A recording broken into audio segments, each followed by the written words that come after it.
So Dr. Greenwald, she's working closely with the Florida Department of Health, and she's actually doing a meeting to go over the cancer numbers soon, and she's working closely with city officials, so that's really good too.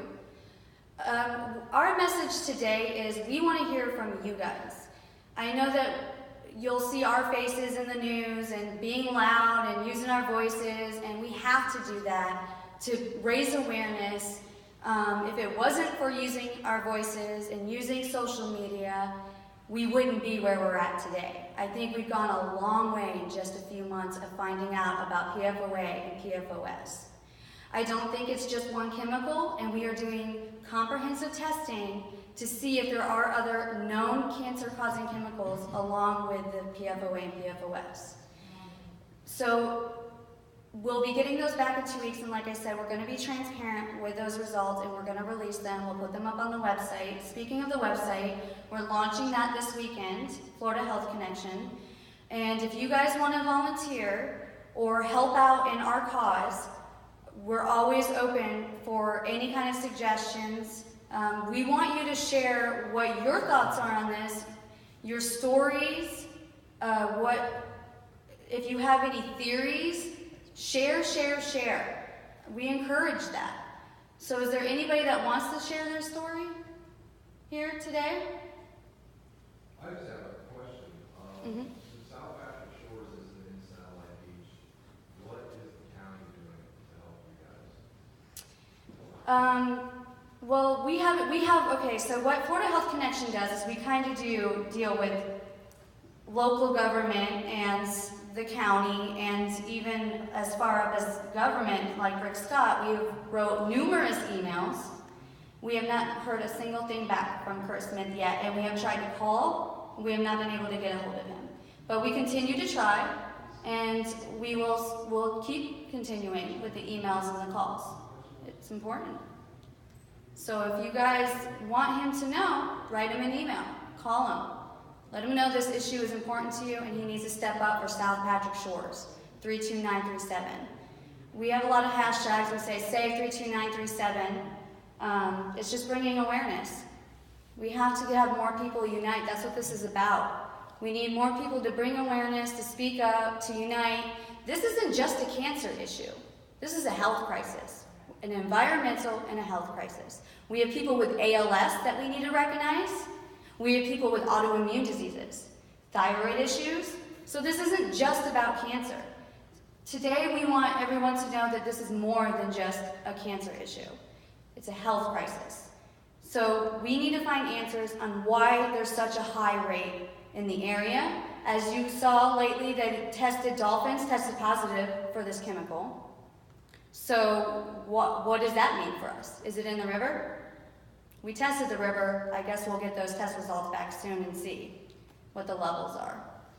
So, yes, go ahead. I have 3 children. All of them went to Satellite. My oldest daughter at 39 has moved to Atlanta. And in 2012, she was diagnosed with a very unusual, very rare form of breast cancer. She may have spoken with you. Her name is Jennifer. And they got her in surgery within 3 weeks because for someone her age, this was a juvenile cancer. And it was so, it was very aggressive. It doesn't respond to radiation. It didn't respond to chemotherapy. It would not. So they removed it. My youngest daughter is 34. She has dystonia. It's a form of muscular disease. Neurologically, she walks with a walker. We live under that trench, on top of your trench. We're in the middle of your trench. My husband, who has his Air Force career, he has had multiple sclerosis for years, but it's not really getting worse. He just has it. It is what it is. But there's no correlation between my daughter, who's 34, and has dystonia. And it's kind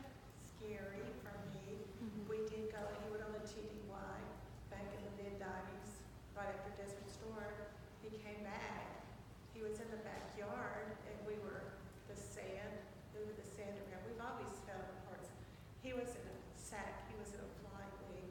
So we've always found parts of what he identified as, oh, this was an old naval, they used to fly the naval planes and stuff. But he broke out with huge blisters on the bottom of his feet for about a week after walking around when the grass was gone in our backyard. The doctor said, I don't know, what have you been wearing for socks? He said, I've been home, man. I was deployed. I'm home now. I'm fine. But yeah, it's kind of scary. Maybe it's bad luck on our part. Well, and see, what we don't want is for people to be scared. We want us to come together as a community and say, we're going to clean this up. Nobody wants to move. This is our home. Who wants to move? This is beautiful. You have the beach. Yeah. If we can clean this up. What identifies the trench? Was there water there? Was there something put in this area? Was that trench somewhere where they did recess and fell through? Or was it a wet area? Brian, do you want to speak on the trench? Okay. Pointer. Okay. She wants the pointer. Okay. Ask your trench question. Okay. Okay, there you go. Go ahead, ask your trench question. I just wish you could tell me what exactly does the trench entail? Is this a wet area? Is this filled with some type of waste? Or is this area just identified as a different type of soil on the beach? What is this trench filled with? Do you have any ideas on that? He's the one that made the trench theory, so. First of all, my name is Brian Piper. I'm sure everybody can hear me because I have a big mouth. I'm not prepared to come up here and really give a presentation. That's sort of my fault. I'm sort of in and out of medications and things like that. I'm from the base. I retired from the base, and I flew a rescue out of that with the 301st for 22 years. And they had us train in the canals and things like that. But so I'm a person that's into charts and aerials and into all these maps and things like that. I'm a chart person. Okay. And what I wanted to point out was there's a I'm using someone else's charts, but everybody has heard of topography maps.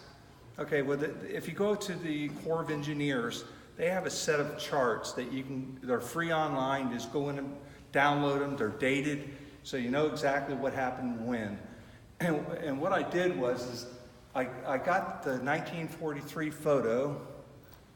If you just have that blank aerial photo of when I overlaid all the ones, you have that in your presentation? I do. Here, Dan, let me do it. Okay. And then the pointer. I'm not sure how far north it goes. This is the 1943 right Okay, here. so that's as high as you go. Okay, That and is you have the a pointer? oldest- That is the oldest photo, At the yes. point. And the pointer is that green button. Okay, well, first of all, these charts are fantastic. You must have spent days on it, because I spent days on what I do, and it's fantastic. Thank you. Thank you. Thank you. What I noticed most of all is, if you follow this, I have the aerial map. If you want to stay after, I can show everybody. I got it on my computer. It's just that we're not hooked and linked. But I brought my map all the way up to the base, and I started with that 1943 image of the X landing strips with the upside down Y, and then the upside down Y stops about here on the map. You don't see it. That upside down Y, if you look at that area, is a munition storage area. Okay, it had two arms that extended out. I believe 3 bunkers on each arm of that. What's significant that is right above that area, and this area is the fire. Presently, it's the fire training area. Okay, if you can see here. If you just looked at that photo, and I can show it to you here, if you just look at the photo with nothing on it, what jumped out at me was this trench that goes all the way. It starts right at where the fire training area is. It goes past that confidential building. It parallels the right side of the Y, which is now identified, I believe, as landfill 2. And then as you go south, this is landfill 1. And this trench goes by those and goes all the way down south and terminates just to the southeast of Satellite Beach High School. Okay? And my significance of that is, if you had just a flat planet and it rained, that's where that water's going. It's going to pool up. If you look at all the reports back in 1992, when the EPA came out and wrote the little thing, it said the prominent flow of the waters from east to west to the canal. I kind of disagree. Sorry, what did you say, 92? The 92 letter that the EPA wrote when the community had a meeting, they sort of identified the landfills I'm telling you about now. Landfills 5, 1, 2, and 3, and there's a couple more. But in that letter, it said that when they analyzed the flow of these, the potential flow of pollutants coming out of here, it would flow this way. I kind of wonder if that's actually accurate. I think it would flow to the lowest point, the trench area, and then follow that trench and go south until it stops. It would tend to seep out to probably the west side of the area, but there is definite trench, and I can show you on a topography map. This is not a topography map. It's still in effect today. My suggestion is that when we test, that we test right here, right where that red dot is. This is another, if I go back to your heat map, does it have all the different? Want the large one? Go back another. There. You go. If you go to the heat map, this heat map identically follows that trench all the way down to there.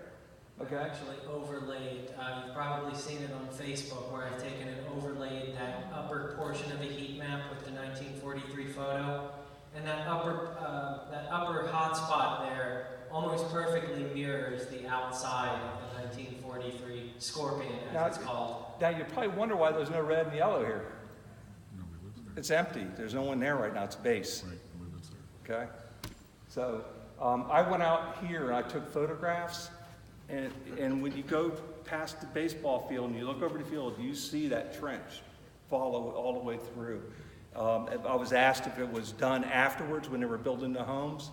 To my knowledge, I don't think it was, because when I bring up the aerial photographs of the homes, they weren't there.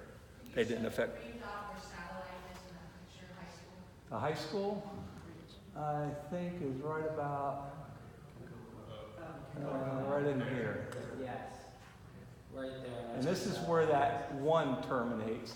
But DP found the other one over here that originates over here and goes this way again. So there's one that starts up here at the fire pit area, and there's one that starts over here, over near the Scorpion, and comes back down. And they both, I'm not sure, I didn't follow yours through. I'm not sure if it terminates there, if it keeps going south. That map where DeSoto is and the Satellite Beach Library? DeSoto and Satellite Beach Library, wouldn't that be in here somewhere? Let me see this real quick. Thank you, Dan. This is DeSoto right here. That's DeSoto. Satellite Beach Library is south of that.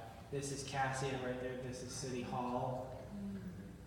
This is the Satellite Beach Library right here.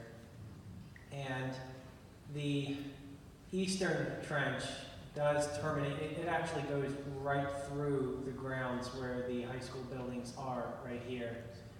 It's not that it terminates here, it's that I haven't geocoded the southern portions of the image. It's a painstaking process to take and align these old photos, and I have yet to do the southern portions of it.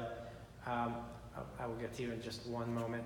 It's a painstaking process because I've got to overlay the 1958 imagery with the 1951 with the 1958 imagery with the 2016 imagery, and use intersections of roads to adjust for any skew when the airplane was flying that took the picture. And then from there I have to backtrack to the 1953 and use land features, coastline features, things like Nesbitt Island, Sampson's Island, the contours of the land to align it. And then I have to backtrack to the 1943 image.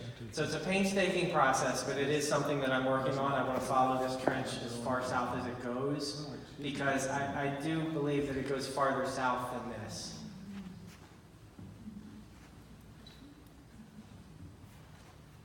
Thank you. When I first moved here in the 90s, there were some articles in the paper about the South Patrick housing area. And I was new here, so I didn't quite grasp the gravity of the issues.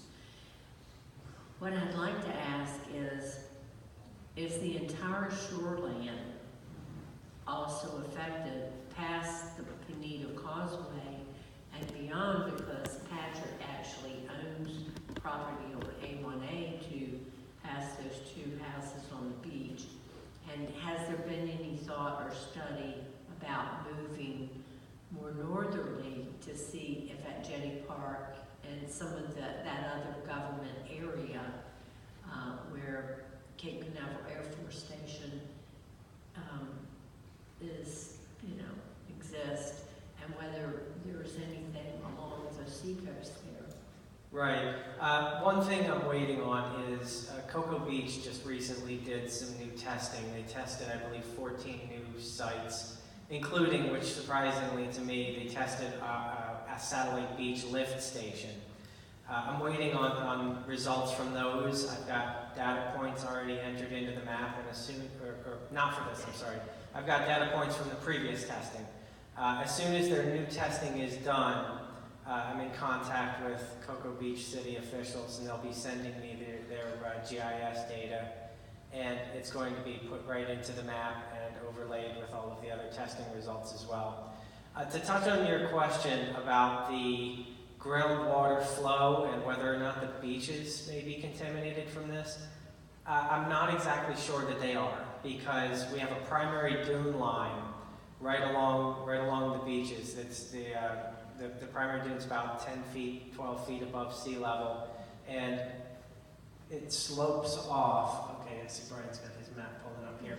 It slopes off towards the river, and that's what causes the majority of the groundwater flow towards the river in a westerly direction, is that natural sloping from 10 feet at the primary dune down to 6 feet and 4 feet by the time you get down to the Carriage Park area, which is on the west side of DeSoto where I live.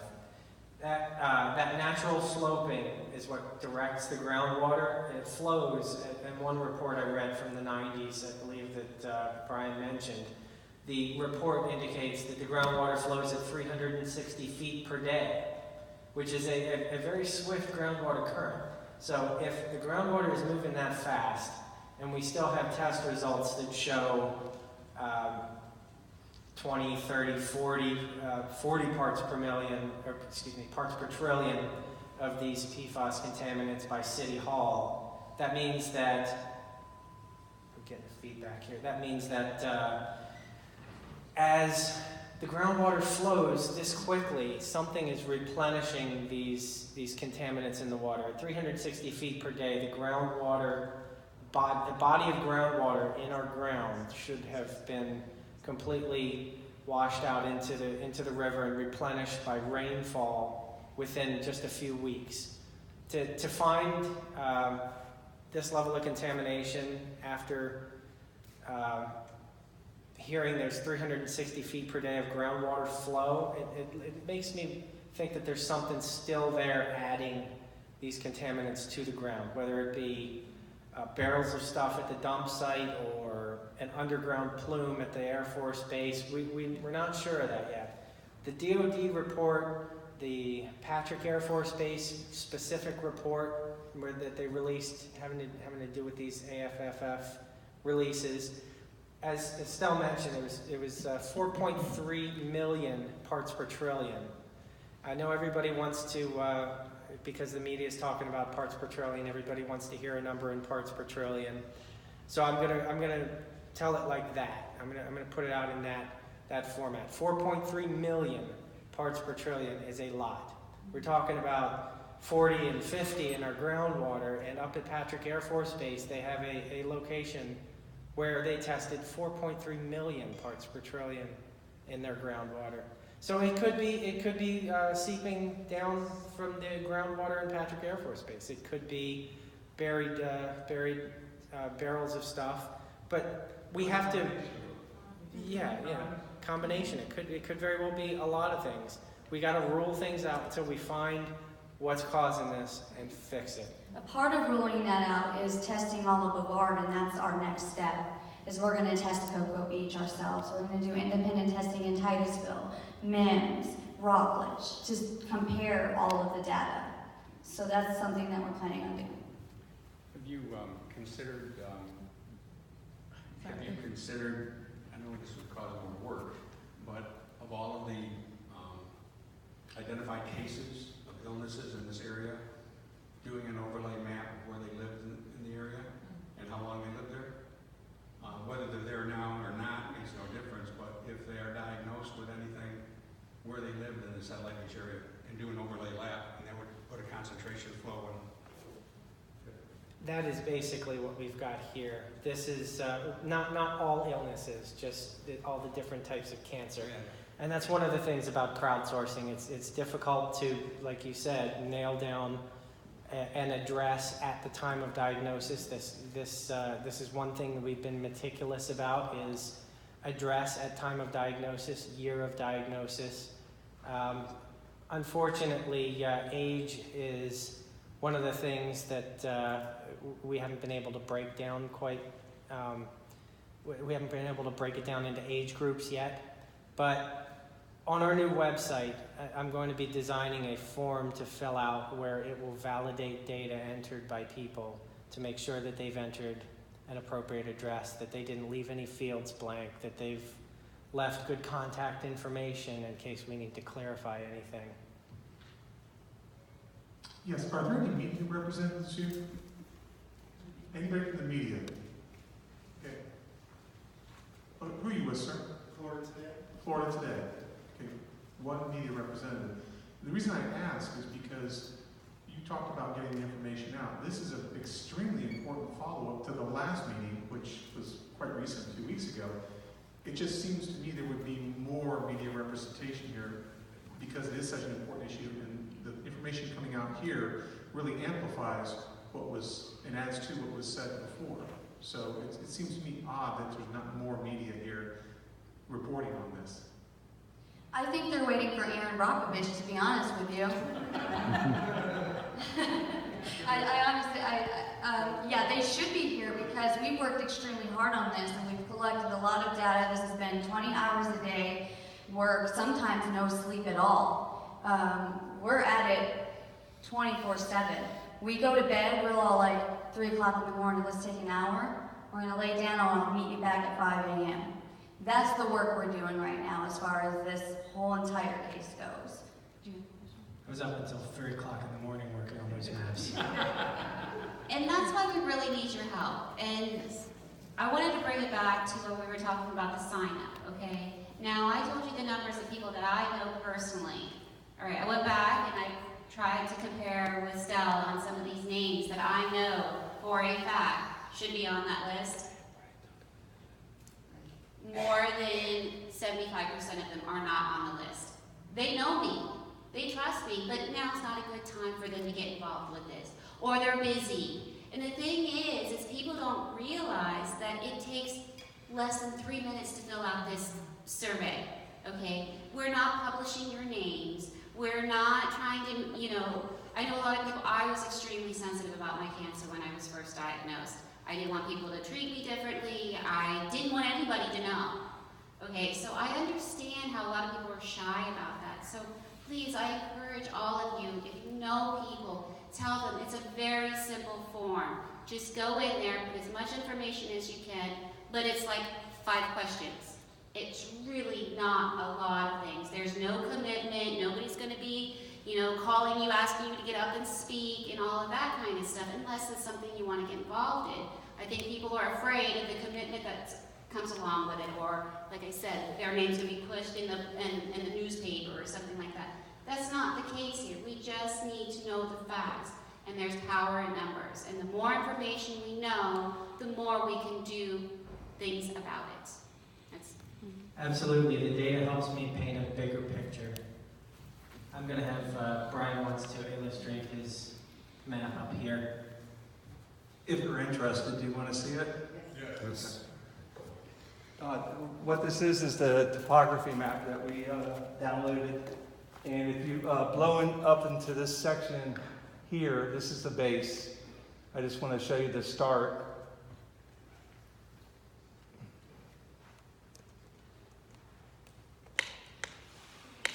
Do I do it here, or can you blow up to that section? I think he's Please? trying to figure it. Yeah, there you go. There you go. Yeah, I have a hard time with it too. So, but okay, this is, boy, it's kind of difficult to see. This is the trench we're talking about. But go back up. I wanted to show you the start. Okay, it starts right here. The trench goes down. This is a present landfill. I think it's landfill 2. It goes south here. Oh, stop here. Okay. Present today, what they did was that they put a retention pond right here. Okay. Now, when you go back to all this trench that we're talking about here, it feeds into these little streams that go directly to the Banana River. So it's escaping this way, if there's anything there, and it's escaping this way, I feel. So if you can zoom in a little bit closer now, and then go south. Okay, let's see if you can really see it. Okay, it's depicted by 2 lines that go down with 2 arrows that go in, showing that there's a trench that goes into it. As we go south, okay, the trench stays intact, and this is what got my attention. Is my home is right here, right there. The lady next to me, her brother died of cancer. She presently has cancer. This is a 12-year-old girl that died of cancer. When I saw that, it literally goes right underneath the home. I still get goosebumps over it. So now, if you follow it back down, now this is where the other trench picks up. I believe it's right in here. This is the second trench that comes in. So you got 1, and you got 2. And if you follow this all the way down, goes through the field and terminates right there. Okay? I just feel that if you're going to try to find something, that might be the center point. And if you can find the center point, you can find out how far it dispersed out from the sides, start a cleanup. And that's, to me, pretty cut and dry. Can you bring it back north to the base again? Terminates and satellite hot, is that correct? Right past it. If I tracked it correctly, if you go to where the pool is, the swimming pool, there's a gate that goes out to the, right there. If it's the same trench that I tracked on my maps, yes, it goes to the west, right through the field. One of the things I wanted to point out is I've put in several FOIA requests, Freedom of Information Act requests. I put it to the United States Air Force, DOD, and I also put one through the EPA. EPA sent me one product, and now what I have to do is, the reason they didn't provide me actually what I wanted is the name change. There appears to be like a shell game going on with either identifying as Region 1, Landfill 1, 2, 3, 4, 5, and the way I requested it was landfills 1, 2, 3, 4, and 5. What I got back from the DOD is absolutely nothing. They had 20 days to respond. They've sent it to their legal department for review and also a third party for review. The EPA sent me one document out of, well, actually, it's probably my fault. because I didn't know the language. But now that I have their language, I see that now they've got it divided into regions. So I'm going forward again with another Freedom of Information Act request. Inside the one I asked for, the base has already done their restorations, by the way. They've already taken out the foliage, they've replaced the dirt, they backfilled it in with water, and so what I requested was the pre-test of the soils and waters and a post-test. What I got back was only one post-test, and it was for landfill number 2, which is one that's near the commissary BX. And inside that land, after it was restored, lead, arsenic, thallium, which is rat poison basically, but it's also used back in World War II and presently for laser tracking. So right now it's still in progress. I'm still trying to get the FOIA request. I'm going to revise another request, send it to EPA, and then I'm dealing with the DOD right now. So I'm sure I'm going to get back from them as redacted documents, but I shouldn't say that. But Thank you, Brian, for illustrating the Piper Trench theory. Thank you very much. Excuse me. One other thing that I'd like to touch on is when you're living in a coastal area like this, tides go up and they go down. And if you've got VOCs, volatile organic compounds, in the soil, that VOCs basically mean that it has a low boiling point, it'll off-gas. And if they're off-gassing in the soil, as the water table rises with the tides, it'll push these gases up into people's homes, into their yards. And then as the water recedes, it exposes whatever's in the ground, if there's something in the ground leaking stuff, allows more stuff out, and then the tides rise and push gases up again. So this is all very concerning, and it's theories that we're going to run down and find out whether or not we're facing situations like that, or leaking dump sites at the base that have run through a trench that you can clearly see on the 1943 aerial photos. This is all stuff we've gotten very far in the past few months just researching this stuff. But any other questions?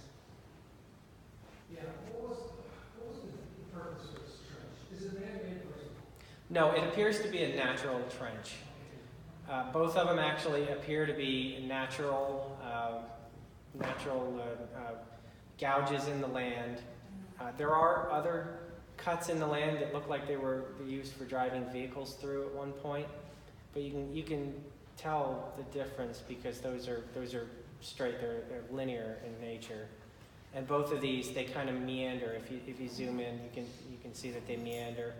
And in the 1943 aerial, the western trench actually looks like it has flowing water in it when the photo was taken. Well, I don't know if it's actually flowing. It could be stagnant. It's not a motion picture, so it could just be a stagnant canal. But there does appear to be water in it, and I measured the width of this western trench at about 3 meters, and the eastern trench at about 2.8 meters. Do you have anybody that's taking this seriously? Is there any governmental agency or department that is taking this seriously? Is there any government agency or organization or local government that is taking this seriously? Well, we haven't had the ability or the opportunity to speak one-on-one with our local county commissioners about this. I guess that would be Kurt Smith for this area. He has not gotten back to us. We did, however, have a promising discussion with Bill Posey at a campaign event a few weeks ago.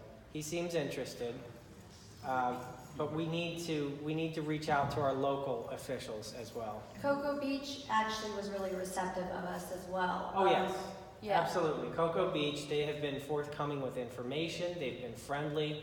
They're one of the first things when we saw them unveil this testing, the results of their testing, they were right there. They were, you know, the county or the city manager actually had looked up remediation actions that could be taken and presented them immediately after revealing the test results. So yes, Cocoa Beach is very helpful as well. So I can comment on your question, I guess. After the last meeting, you know, it was a hot topic, big time, and you know, you saw who was there with that, Alderman Kurt Smith, they were all showing their face, right? After that, I went and talked to Kurt Smith and posed some very direct questions to him, and he gave you some direct answers. And it was, if it's just your concern, I'm not concerned. He basically said it's going to take a lot more numbers than what's going on in those that are contacting him to get something done. So the more people that get involved, even with a simple email, that's what matters. Meetings are great, and talking about amongst ourselves are great, but unless we're reaching out to our representatives on a daily, weekly, monthly basis and getting responses, it doesn't matter. And that was straight from Kurt Smith's mouth, was a few numbers don't matter. And then, so fast forward the next few days after that, trying to contact his office, there were 2-hour lunch breaks going on. Nobody could get a hold of him. Answers weren't given. So that would answer that question. Maybe you should have asked them. Maybe you should have asked them. You mean not a few people, but a few votes? Right. Is that what you mean? Right. 100%. That's what it relates to. That's basically what he said. And then fast forward to the city of Melbourne Water. Some direct questions were posed to them as well. And I'm speaking from my experience with them because I have kids, younger kids in schools. So my concern is, do we have a problem with the water from Melbourne? Is it leaching through our pipes? Do pipes need replacing? Is it the water towers? Yada, yada, yada. The city of Melbourne straight told me, no, we're not going to test.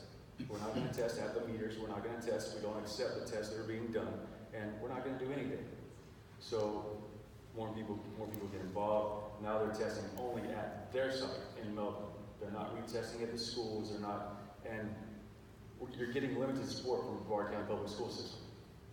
Everybody wants to show face, and you know, when the meetings are there and say the right things, but and still can tell you behind the scenes and through emails, the Totally different story behind the scenes. When the cameras are rolling, it is what it is. When the cameras are not rolling, the truth comes out. And so you're getting limited support from the Brevard Public School System. They're not really putting the heat on. The real heat should be on Melbourne Water Supply. Really, is what it should be.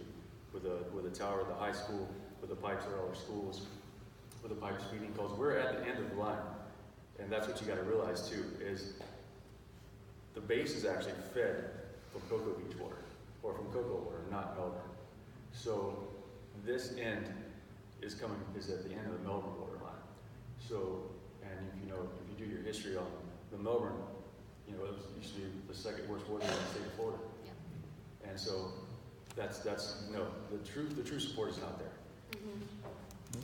Yeah, let me just touch on that just a little bit. So I have showed up to every single city council meeting just to see, even if it's not on the agenda, I want to stay up to date. I don't want them to tell me, you know, well, you're not showing up. I'm emailing, constantly emailing. Every single day they probably get extremely annoyed with our emails.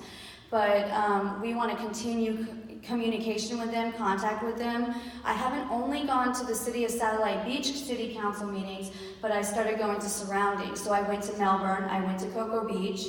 I actually went at a City Council meeting and spoke at the City of Melbourne. It wasn't on the agenda, I did it in the beginning.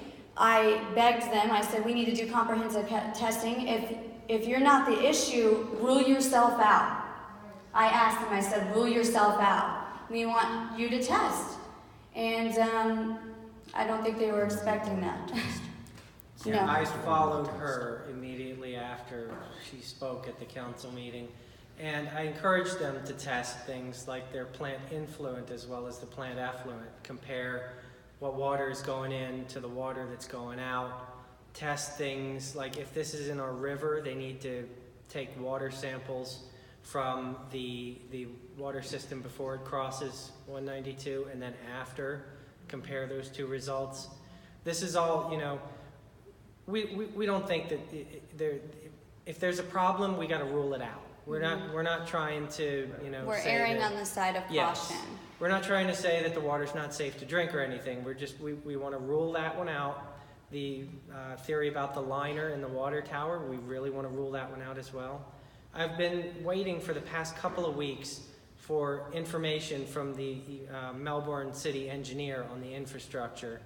And as soon as I get that, I'll be able to put it all on the map and see where water goes, how it flows. I believe there will be things like valves and stuff on there as well.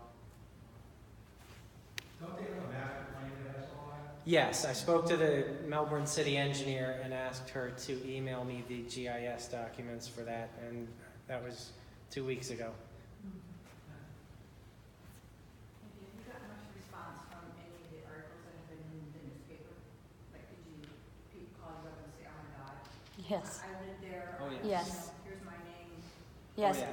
Oh, yes. Daily I get calls. Daily we get a new diagnosis, whether it's in the email, on our document, or if they call me. And I get stories. They reach out for their diagnosis, but I also get a lot of people reaching out wanting to help. And that's why I wouldn't be where I am today if it wasn't for my team. The people that are behind me helping me write these emails, helping me run everything. I am so grateful for all of the people who have stepped up and volunteered their time. And that's how I find them. They contact me after the articles and they say, I think you're onto something, let me help you out. And when I turn loose a map that's got dots of things people have dug out of the ground, I get numerous comments on those things saying, hey, did you hear about the airplane fuselage? Did you hear about, I just dug a Jeep out of my yard. Can you put it on the next iteration? I also want to say that I contacted Commissioner Kurt Smith, and they're all calling me back today. He wants to have some of the data that we have as far as the suggested wells drill.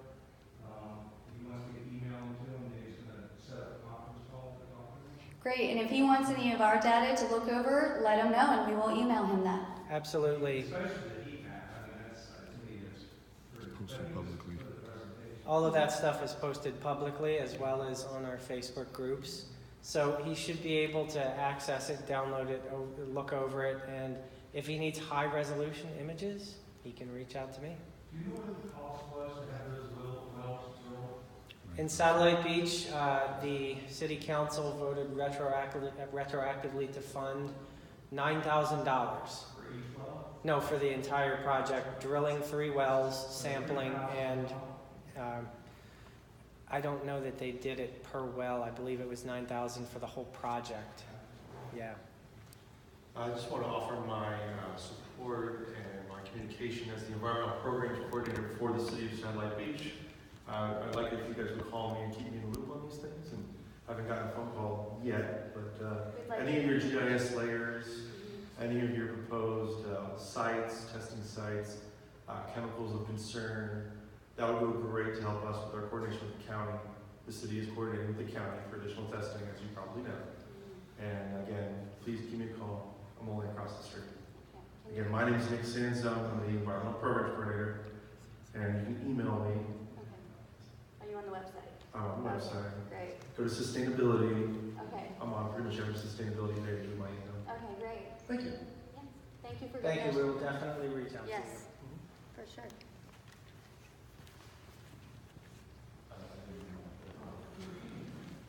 So just something to keep in mind, because I've done my research with the wells, the testing the wells that some houses currently have, and a lot of the northern Satellite Beach, they have shallow water wells, right, which is 12 feet anywhere to like 19 and a half feet, and that's it.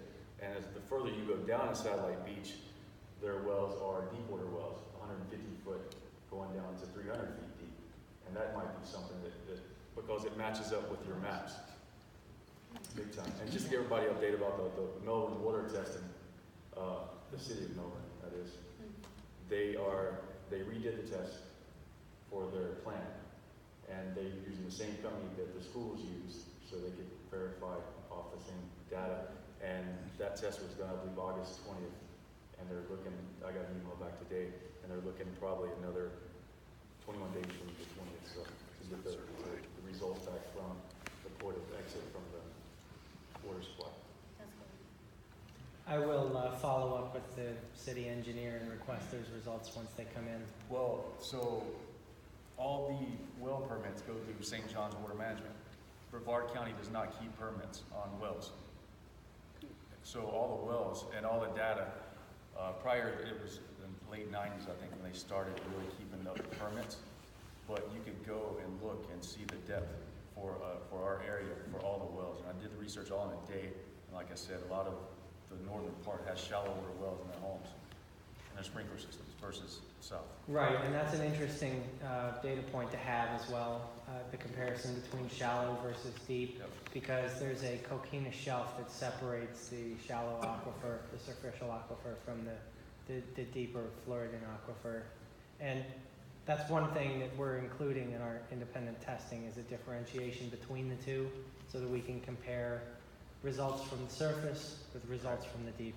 And surprising enough, that point just north of DeSoto is actually where a lot of the shallow water wells start. North of DeSoto? Yeah, that point on DeSoto, that last point right on DeSoto, right? If you do the research on the well depth, a lot of the northern wells, a lot of shallow water wells are in South Patrick Shores, where, very few homes, and it was until after the late 90s, 2000s, started getting deep water wells. I'm just saying it would make a difference, because they're pulling it right out of the groundwater versus deeper in the aquifer.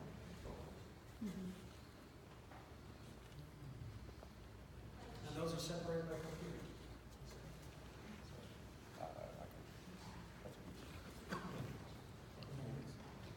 Hi, my name is Jennifer Jackson, and I was born and raised in 32937 in 71, and I graduated from Satellite High School in 1989, and 2 years later at 19, in my sophomore year of college, I heard the words that I had cancer.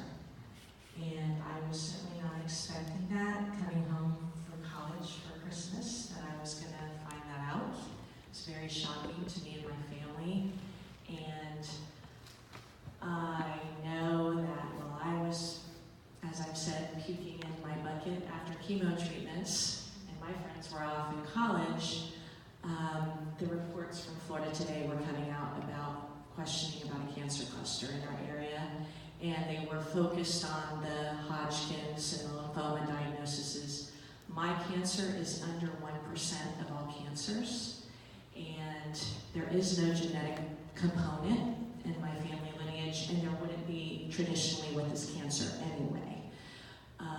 What I find some of the key points that I would like to share from going to several meetings and trying to wrap my head around this and what my role is in this, as Chris correctly said earlier, from my experiences that God's put me through in my life, there's some key things I've learned being a 28-year survivor this year, and one of which is sharing our story. And no one can take our story away from us.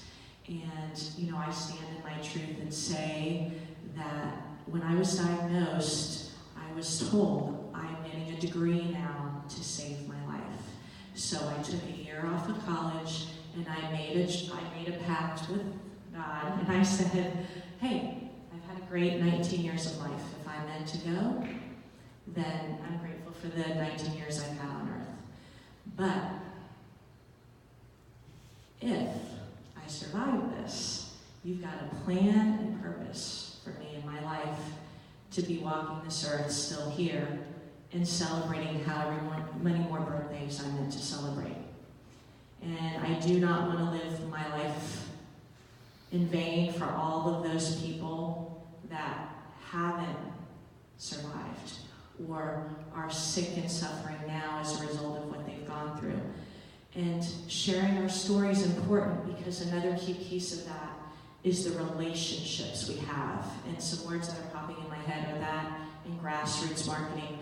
I'm going to tell you personally, I don't believe at all that certain entities are going to be really spearheading this charge for those of us that want the answers and want to discover and learn more. I do not, by any means, have all the answers. I am coming and seeking expertise and knowledge from all the people that are choosing to come and share what they can bring to the table. For me personally, I feel that I have good grassroots marketing in this area of relationship, of being born here in 71, living here. My mom's lived here for almost 50 years. And we know a lot of locals, and a lot of locals that move away come back.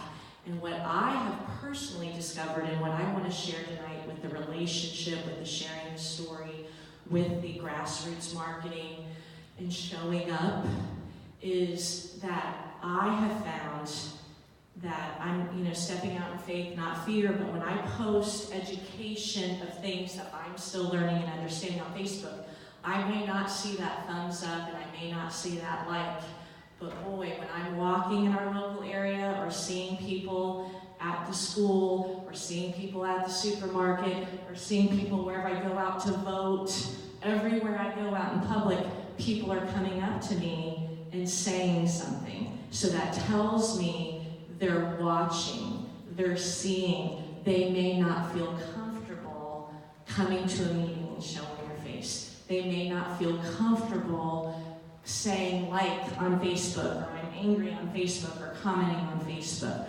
But what's really key is in the relationship, I can go through private message and start a conversation. Hey, do you want to meet up? And then from that, we can info gather. And if they're not willing, because they're so busy to take that extra step and then answer the 5 questions that would take 1 minute, which I've done that personally to be a part of the data collecting, then I can say, could I do that for you?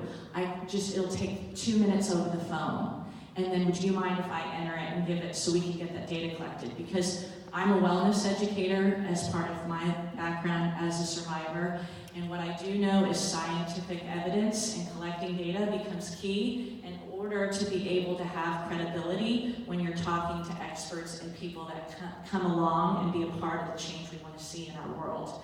So please do not underestimate the power of the relationships you have here locally, the grassroots marketing that you could be doing, as I think Chris so eloquently shared, and you deciding, maybe I'm not willing to be the person like Jennifer that stood up here on the microphone today that didn't plan on talking at all, but I am willing to do some things privately and then share that so that data can be collected. And be a part of the grassroots marketing. And it's okay to say, I say it all the time to people, they ask me questions, Jennifer, what does this mean? Should I be doing that? Should I be doing that? I said, I'm learning right along with you too. I don't have that answer, but are you on Facebook? Can I connect you with Florida Health Connection? Can I connect you with Satellite Beach Health and Hope for Tomorrow? And they'll go, yes, could you do that? And I run in my car, and I get my text message out, get their number, they text me, then I find them on Facebook, and then I add them to the group. All those little things, if you're here tonight, matter. All of them. So if you were to do 1 or 2 of those things in the next week, don't underestimate the power of what that can create in a movement. Because really, what we're creating is a movement, and we're on a mission. And those 2 things are going to be imperative for us to be able to see this through. And you guys, this is not a short-term fix. I mean, I'm here to tell you from what I've learned, environmental cleanup of the nature we're looking at here, it took decades to get us here. It's going to take us decades to get us where we want to be with this. So I am standing here in hope, I feel, with my story, 28 years as a survivor. I want to be a part of the change I want to see in 32937. I was born and raised here. I love it here. I work at Satellite High School. I love the students there. I love the staff there. They're amazing, all of them. We care about what's happening, but you guys have to understand, a lot of people are afraid. about their jobs, or they want to keep their health conditions private. So just be honoring and loving and building relationship, and then doing those things privately behind the scenes if you need to, but all that matters. So please, when you walk away here tonight, just ask yourself, what's one or two things I'm willing to do this next week to help this mission and be a part of this movement in some small little way. Thank you very much for your time. Thank you very much. Does anybody else want to speak?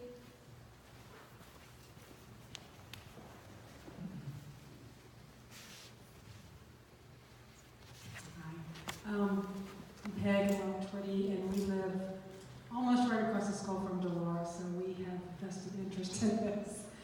We don't have kids there, and we've only been here 12 years, so thank God we don't have cancer either. But I am concerned, and I'm concerned for people, our neighbors, and the people we love, and I know Julie Greenwald personally. But I want to thank you guys, first of all, for doing all this, because you've done some amazing things. All your research and, like you said, working night and day for this.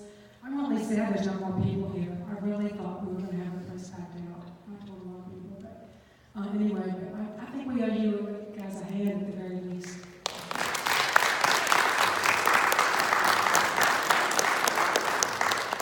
It's all Stell's fault.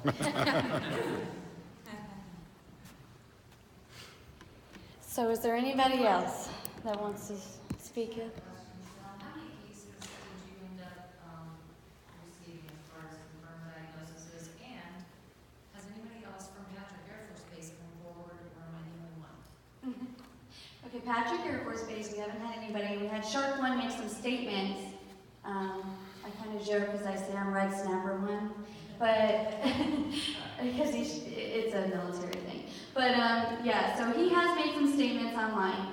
Other than that, we haven't heard a word from them. We did call in the beginning. We were calling their PR, and they were talking to us, and then they went silent. They did send us a map at one point because we asked for the 28 wells, and they sent us like half of that map and didn't give us the southern part. There was a couple things that we went back and forth on, and then, like I said, they went silent.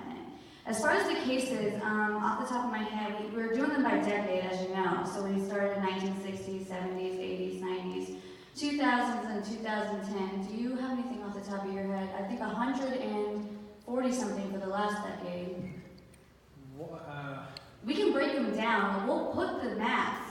154 in total on the large heat map before being broken down. So it's from the 60s until now, 154 that I was able to geolocate. But as for all of them, do you have a total? I'm thinking. No, I don't have a total. I would say we're up to 500 at least. But I will get that totaled out when we start putting everything on the website for everybody to view and look at. We'll break down the numbers. I'm collecting all over Brevard County. Like I said, I met with advocates across the entire state of Florida, and Florida Health Connection is all of Florida. So there are certain areas like southern Florida where they have a high rate of childhood cancer. So they're collecting data down there, and we're helping them out. So we're like the main hub, Florida Health Connection, and then they're branching off of us. So what they're going to do is collect their data, and then they're going to have their own tab on the website, and the map is going to be all of Florida. And you'll be able to zoom in on Satellite Beach, for instance, Cocoa Beach. But I'm working all of Brevard County right now because that's where I live, and I can't afford my time to go across the state. But we did combine our efforts, and we will put that information up for you. I was just curious about the base because I know a lot of people move away and they don't return to the area, and I'm probably one of the few people that has stayed. And I've noticed comments from other people that they were military, they lived here, they moved away, they came back. So I was just curious if any of those folks reached out and said, hey, we got a diagnosis back in the 80s or the 90s or whatever it was. We've had military, but they lived off base for the most part. But we do have some military that sent in their information. That's why I think it's really important to get national coverage because of the military concept of it. A lot of times in the military, you only live somewhere for 2 years, and then you PCS to another place.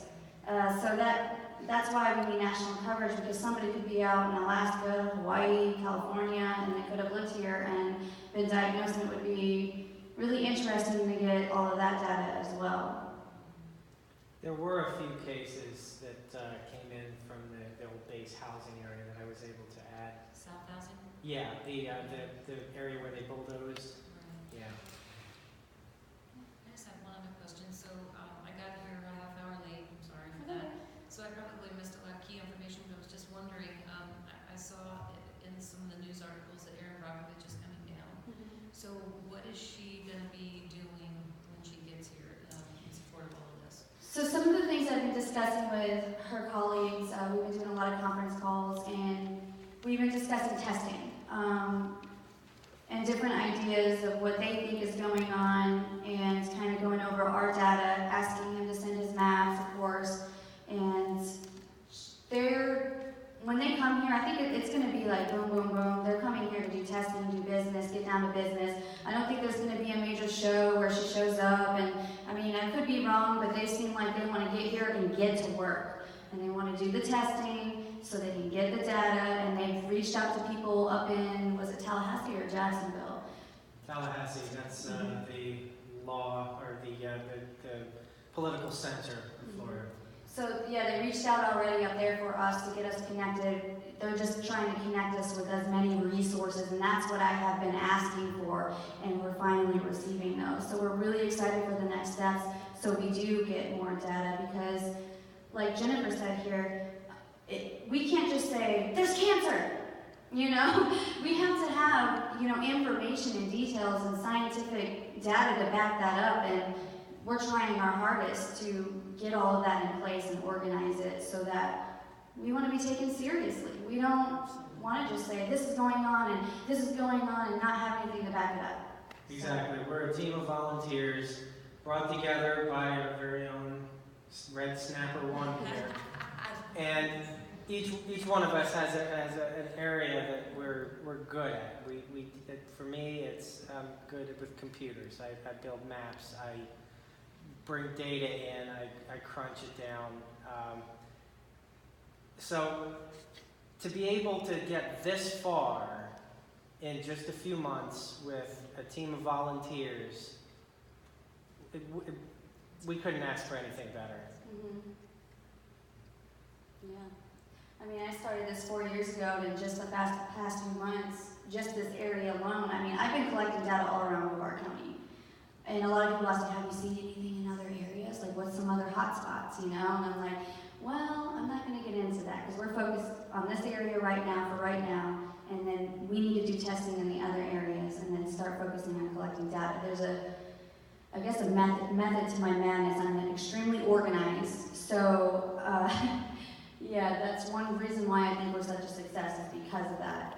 I value organization and leadership, and encouraging other people to use their talents and their skills. And the scientific method, very important. Can I ask one more question to the group? I was doing a little bit of the research, and I was going under the VA website. And under the VA website, there was a category for Agent Orange. And it also called into another category of pesticides that were used. And when you go, if you were applying for disability through the VA, there's actually a location in there that says you would qualify if you were in the Cocoa Beach area because of the DDT that was being used and stored. And I posted it on that website to see if anybody had any information on it. And I was hoping, it says that dates 1944, Cocoa Beach, project description, tests were conducted in 1944 by the Army in Orlando and Cocoa areas of Florida to determine the value of the technical name chlorine as markings and deflotation agents. They were conducted initially ground level and then later moved to aircraft.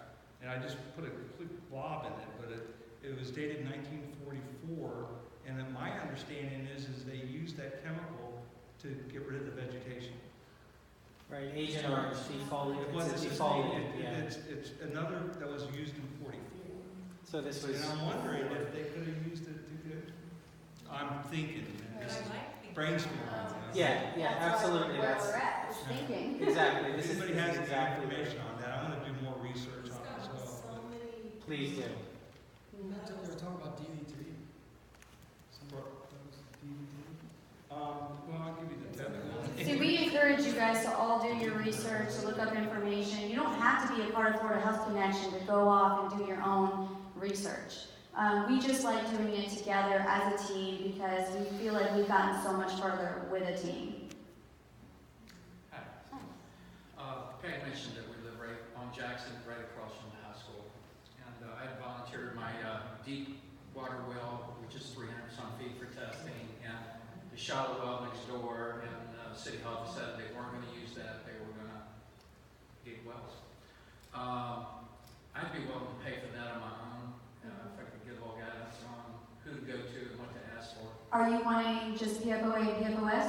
Because that's about $235 for that test. Unless you want to have somebody come out and sample it through this company and it's $70 an hour, but we can sample it for you. You can contact us. We have an established relationship with a lab. If you want to ask about other chemicals to test for, we can go ahead and give you guidance on that as well. That'd be great, yeah, I'd like to do that. Thank you. Thank you very much. The more data points we have on this map, the better. Like I always say, the more data I have, the better picture I can paint. So are you going recommending a filtration system, like $5,000? No. Seriously, I mean, that's what it is. Yeah. Any information on that? I've done a little bit of research on filtration systems. I'm not going to recommend a manufacturer particularly because I'm not sponsored by anybody or whatever. But as for PFAS, PFOA, and PFOS, they're longer chain molecules and they're more easily filtered by things like activated granular carbon.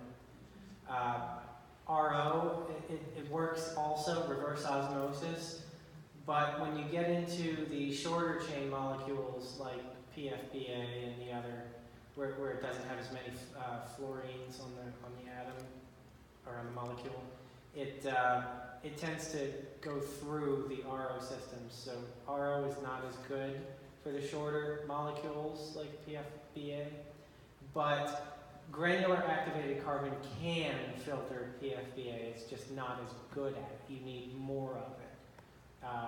You would probably, if you had a Brita pitcher and you wanted to filter the PFBA out, you might put it through like 3 or 4 times. And it also saturates more quickly when it comes to PFBA because the way granular activated carbon works, it has tiny holes in it and it traps those molecules. And when they're smaller, it can filter. No, I'm not saying don't get one. If you want to filter your water, I would look more towards granular activated carbon, but an RO system would also be good. A whole home RO system would be good for just making sure that there's not any of these longer chain molecules coming into your house in any shape or form. But the testing results that came back from Brevard Public Schools did not find any of the longer chain molecules in the drinking water.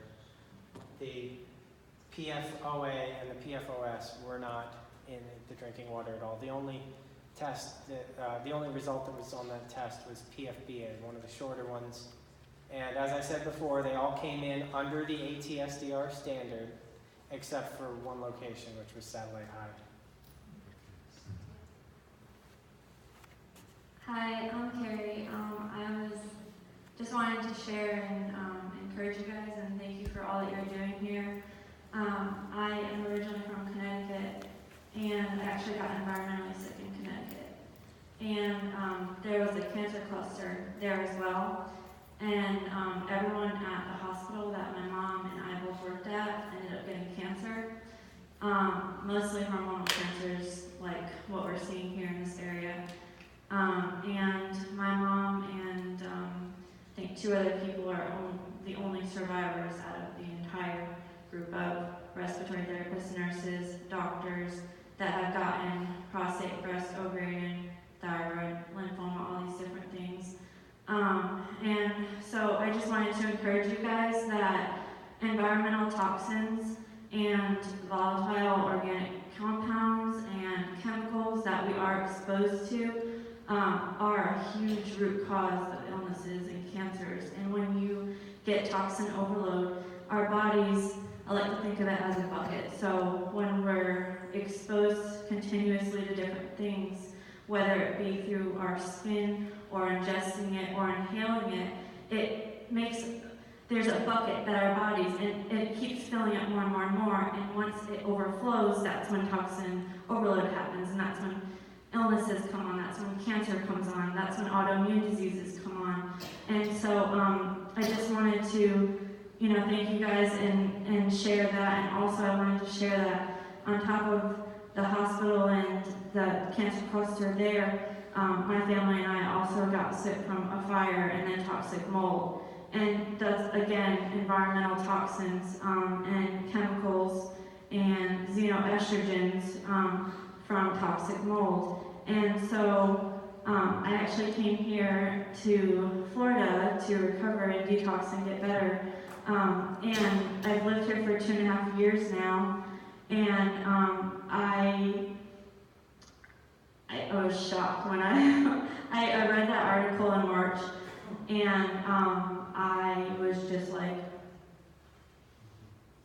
I didn't even know. It was just so shocking because I tried to get away from the environmental toxins, but this world is a very toxic place, but we can make a difference, and we can do things to protect ourselves, like the carbon filters. I personally have a Berkey that we use, and also we have a shower filter. Berkey makes one, and also Radiant Life Catalog has one that we use. And so there's different things that you can do to protect yourself in the meantime, but I just think that it's just so important to be aware of what we are exposed to, what is around, And I myself, like Jennifer, made a kind of I prayed. In 2015, my body was shutting down. I was completely bedbound and wheelchair bound, and I was dying. And I just prayed, if it's your will for me to live, then guide me to, first of all, where I can be alive, and second of all, where I can help others. And so I'm still here. I don't want to choose fear. I want to choose faith. And I think that together we can really make a difference. Thank you very much, Karen.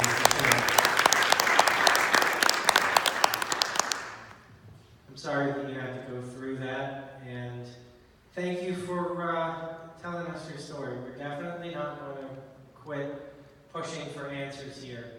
And actually, as you mentioned, and as I spoke to this gentleman about, granular activated carbon is useful for more than just filtering drinking water. That was one of the remediation solutions that Cocoa Beach mentioned, was because this is in our groundwater, there are multiple solutions to get it out, because as you know, everybody in the area has irrigation systems that draw from groundwater, and it aerosolizes when it goes out in the sprinklers. If you can smell it, you're most likely breathing in particulates from the sprinklers. So, and I was very, very impressed when Cocoa Beach city manager, Jim something, I can't remember his name now, but he mentioned this, and I was thinking, this guy's on the ball. He knows, he researched, he knows what he's doing, he wants to help fix it. And so I did a little bit of research too. What they can do is there's two different ways. They can inject granular activated carbon slurry solution into the ground to trap a plume, and they can also use above ground filter plants to suck the groundwater up through the plant and then put it back down in the ground. So there are solutions. We just have to kind of get the action from our politicians, from our city officials. Yeah. You don't have to hold here. I just wondered if you have a script that if we put in the group with email addresses, that way we can copy those and paste them in emails. Of city council?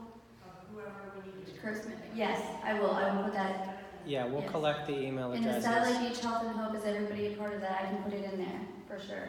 It was actually an Aaron Watkins' post. Oh. Yes. He called out directly everybody involved, Okay. from the mayor to the city manager to every representative email on there. Yeah, she, on her post, the one she shared with the metal detector video, that was my shoes that you saw in that video, by the way. That included all of the email addresses of the Satellite Beach City Council, city manager. I believe there was some county Yeah. officials I'm on there going to as well. copy it and put it into the group for everybody so you know who to contact. And if it's missing anything, we'll include it. Mm-hmm. And do you have, Oh, it's okay, go ahead. You don't have sentences that are meaningful, instead of just. Yes, we'll definitely give you some examples to use, and you can copy and make it your own, and it'll make it easier for everybody. That's a good suggestion. I'll go ahead and get that done. I've actually been taking some of the most recent headlines, the videos, because nobody actually reads anything these days, but the ones that have videos, I've been putting links at the very top saying, you've probably heard about this. Here's the link. So as soon as, after the first sentence, they see a link with a video that validates what's going on, and then it continues on. So, and then at the end, I put a whole bunch of additional links to all the most recent articles. So it's article after article after article. And so they can see, oh, it's not just this one right wing, just one thing, but it's like all these different public Florida State, like Orlando, all the different people that have been reporting it. It just helps validate it than just you. So if you're speaking to other people that aren't familiar or from the area, it just helps them visualize it. Can I just ask you if there's a way that maybe you could put, like, either in the Florida Health Connection or whatever, the Satellite Beach Health and Hope, just some ideas that people can have that can help you? Because we all want to help you, but Okay. we just want to know, like, if you could, for instance, we don't live here full time, and we, there's a lot of, we have especially tried to make it up here for the meetings. We talk to our neighbors, just like what you're saying. One of them has a child Mm-hmm. that passed away, and she doesn't want to have the memories brought up, I think. And also the two people that live next door, where the brother was a firefighter, and he died of melanoma, and then she has a variant, and it's like we're trying to pull them in here, because I know for a fact, there's 3 ALS cases that you probably have already reported that are on, the South Patrick Shores.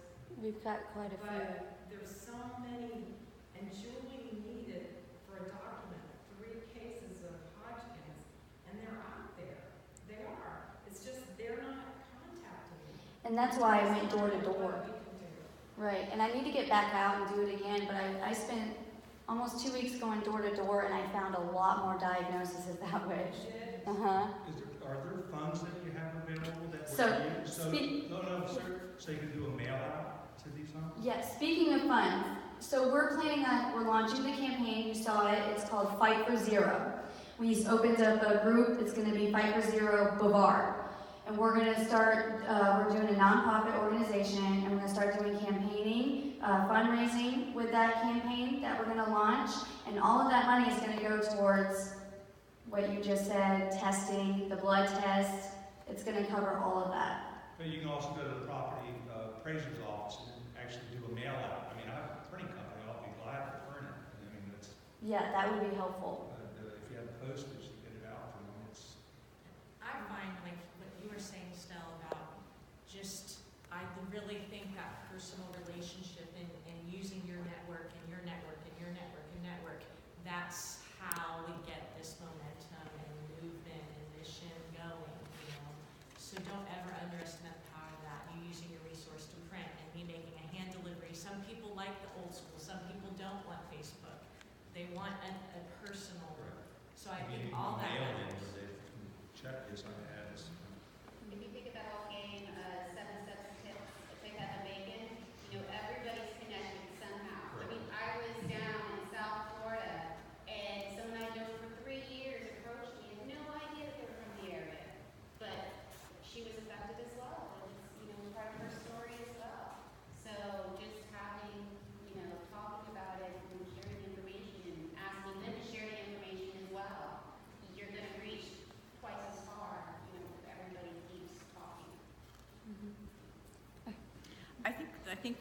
national attention or at least local or Florida attention is very important because like you said, you go door to door, but there's a lot of cancer people or people with cancer that lived here that don't live here anymore.